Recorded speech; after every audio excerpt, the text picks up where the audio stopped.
Good morning girls. Next topic जो solution का हम स्टडी करेंगे वो है distillation of completely miscible liquid.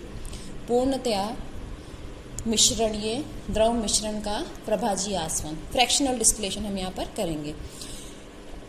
Now completely miscible liquids are of 3 types.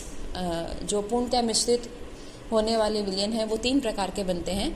There boiling point curves are different, therefore their behaviour during distillation is also different. इन तीनों के जो बॉइलिंग पॉइंट कंपोजिशन कर्व होंगे वो भी अलग अलग होंगे, जिससे आसवन करने पर इन तीनों का व्यवहार भिन्न भिन्न होता है।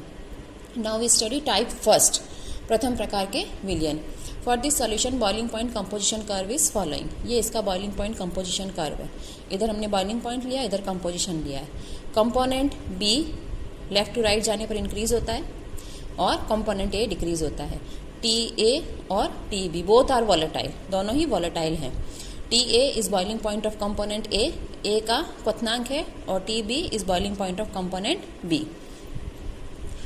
और नीचे वाला जो कर्व है वो लिक्विड के कंपोजिशन को दर्शाता है, और जो ऊपर वाला है वो वेपर्स के या वाष्प अवस्था के कंपोजिशन को दर्शाता है।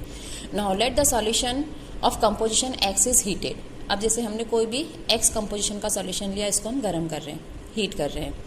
It boils at temperature T. इसका बॉइलिंग पॉइंट लिक्विड के रेस्पेक्ट में यहाँ देखते हो तो कितना आता है, टी आता है। इट मीन्स ये टी ताप पर बॉयल करेगा। और eight this temperature composition of vapour is x1। इसी ताप पर अगर हम वेपर का कंपोजिशन निकालें, इस टेम्परेचर पर वेपर वाले कर्व को टच करना है, फिर यहाँ से नीचे परपेंडिकुलर ड्रॉ करना है, तो वेपर का कंपोजिशन आ जाएगा x1। This vapour contains more amount of B. अब अपने को पता है क्योंकि x1 ये इस साइड आ रहा है, जैसे पहले आपको बताया था बी कंपोनेंट का जो मोल फ्रैक्शन है वो लेफ्ट टू राइट जाने पर बढ़ेगा। तो जो x1 कंपोजिशन है मीन्स जो वेपर्स है, वेपर्स में बी कंपोनेंट ज़्यादा होगा। और वैसे भी यहाँ देखने से पता चल रहा है कि B is more volatile than ए।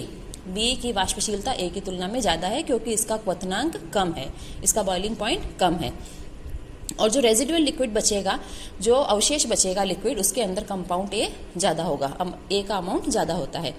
फिर अगर हम दूसरा कोई पॉइंट लेते हैं, जैसे पॉइंट वाई ले लिया अपन ने, पॉइंट वाई के कंपोजिशन को जब हीट करेंगे तो ये कहाँ बॉयल करेगा, इसका आप लिक्विड वाले कर्व से टच करो, टेम्परेचर आ रहा है T1, means it boils at temperature T1। ये T1 पर बॉयल करेगा। एंड एट दिस टेम्परेचर, इसी टेम्परेचर पर वेपर्स का कंपोजिशन क्या होगा, अब हम इधर जा रहे हैं, वेपर का कंपोजिशन हो जाएगा इस पर y1। और y1 क्योंकि इधर राइट हैंड साइड में है इसलिए इसके अंदर भी बी अमाउंट ज़्यादा होगा, और जो रेजिडुअल लिक्विड होगा उसके अंदर कंपाउंड ए बचेगा। तो अगर इस प्रोसेस को हम कंटिन्यू करते हैं, मीन्स ये फ्रैक्शनल डिस्टिलेशन कंटिन्यूस अपन रखते हैं, तो जो बी कंपाउंड है वो पूरा वॉलेटाइल हो जाएगा, वेपर फॉर्म में आ जाएगा, जिसको हम वापस कंडेंस करके कलेक्ट कर लेंगे। और जो लिक्विड बचेगा हमारे पास में, उसमें कंपोनेंट ए होगा। The above method for the separation of A and B is very long. अभी जो मेथड बताया आपको सेपरेशन का, ये बहुत लंबा पड़ता है। So we use fractionating column, इसलिए हम प्रभाजक स्तंभ का प्रयोग करते हैं। इनके डायग्राम की एक PDF भेज दूंगी मैं तुम लोगों को, जिसमें ये फ्रैक्शनेटिंग कॉलम और डिस्टिलेशन वाला जो पूरा सेट लगता है उसका डायग्राम उसमें बना हुआ होगा। So we use fractionating column, प्रभाजक स्तंभ हम प्रयोग करते हैं। It is a long glass tube filled with coke, stones और ग्लास बीड्स, और the fractionating column is made in the form of circular bulb. ये एक लंबा स्तंभ होता है जिसके अंदर कांच के टुकड़े, पत्थर आदि भरे हुए होते हैं, या फिर एक नलिका जो होती है वो गोलाकार बल्बों के रूप में होती है।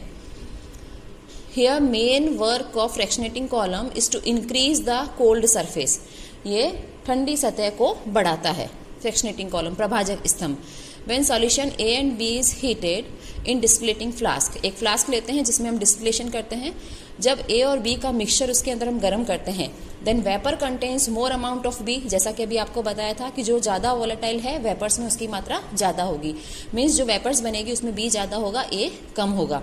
These vapors comes in contact with the cold surface of column। अब ये प्रभाजक स्तंभ में जब आती है तो उसकी कोल्ड सरफेस के कांटेक्ट में आएगी, जिससे ए की वेपर तो वापस कंडेंस होकर फ्लास्क में ही गिर जाती है, जबकि बी की वेपर्स ऊपर चली जाती है और एक्सेप्टर, ग्राही के अंदर जाके एकत्रित हो जाती है। तो इस तरह से डिस्टिलेटिंग फ्लास्क जो होगा, जो आसवन फ्लास्क होगा, उसमें लिक्विड ए रहेगा, और जो ग्राही होता है उसमें लिक्विड बी आ जाता है। ये देखिए इस तरह का सेटअप लगता है। ये डिस्टिलेटिंग फ्लास्क है, ये फ्रैक्शनेटिंग कॉलम है, प्रभाजक स्तंभ है, और ये एक्सेप्टर है, ग्राही है। ए और बी को जब यहाँ पर गर्म करेंगे, दोनों की वेपर्स जाएगी फ्रैक्शनेटिंग कॉलम के अंदर। यहाँ पर बी का अमाउंट ज़्यादा होगा, ए का कम होगा, तो ए तो वापस कंडेंस होकर इसी में गिर जाती है, लेकिन बी वेपर फॉर्म में होती हुई यहाँ पर वाटर का फ्लो होता है, जिससे वो कंडेंस हो जाती है, लिक्विड फॉर्म में आ जाती है, और यहाँ जाके एक्सेप्टर में कलेक्ट हो जाती है। तो इस तरह से जब ये प्रोसेस कंटिन्यूस चलता रहता है तो बी सारा यहाँ इकट्ठा हो जाएगा और ए सारा यहाँ पर रह जाएगा। तो दिस इज फ्रैक्शनल डिस्टिलेशन, प्रभाजी आसवन।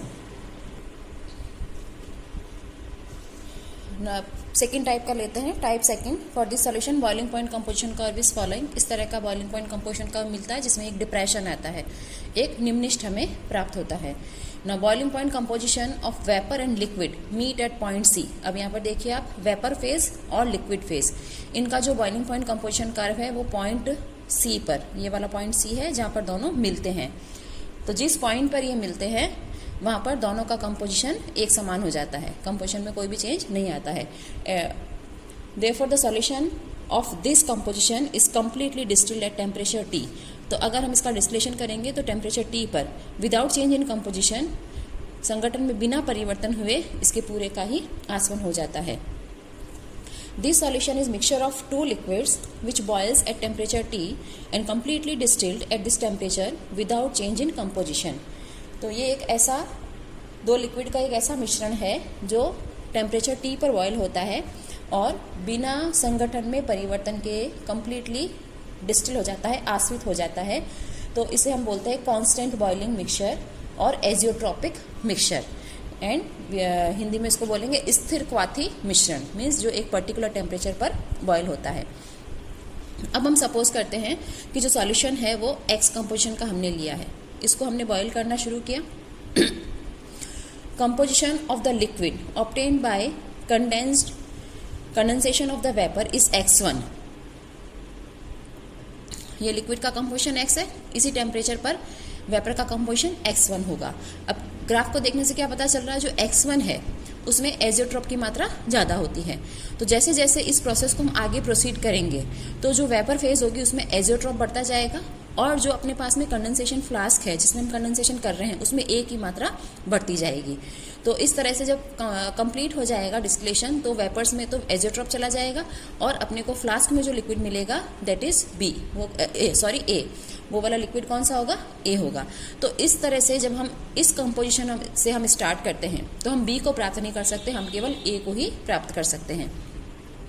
इसी तरह से दूसरा पॉइंट अगर हम वाई लेते हैं, वाई वाले को हम डिस्टिल करते हैं। If the mixture of composition Y is distilled, composition of liquid obtained by condensation of the vapour is y1। तो इसी के जब इसको हमने डिस्टिलेशन किया तो इसका वेपर का कंपोजिशन क्या आ गया, y1। अब जैसे जैसे ये प्रोसीड होगा ये y1 इधर आता जाएगा और ये इधर आता जाएगा, मीन्स जो अपने को डिस्टिलेशन फ्लास्क में जो बचेगा वो तो बचेगा कंपाउंड बी और एजियोट्रॉप जाएगा वेपर्स के अंदर। तो जब इस कंपोजिशन के लिक्विड मिक्सचर को लेके हम डिस्टिलेशन शुरू करते हैं तो हमें कंपोनेंट बी मिलेगा, और इधर वाले का कंपोजिशन लेते हैं तो हमें ए मिलेगा। मीन्स हम दोनों को एक साथ कभी भी प्राप्त नहीं कर सकते, या तो हमें ए मिलेगा या फिर हमें बी मिलेगा। In this condition we can't obtain pure A, therefore for this solution we can obtain one liquid in pure state in one time. तो एक समय में हमें केवल एक ही मिल सकता है। इसके एग्जाम्पल है water and ethanol. Azeotropic mixture में 95.6% इथेनॉल होता है और बॉइलिंग पॉइंट होता है इसका 78.13 डिग्री सेंटीग्रेड। इस तरह के और भी एग्जाम्पल है जो आपको नोट्स में मिल जाएंगे। टाइप 3 नेक्स्ट क्लास में करेंगे। Thank you.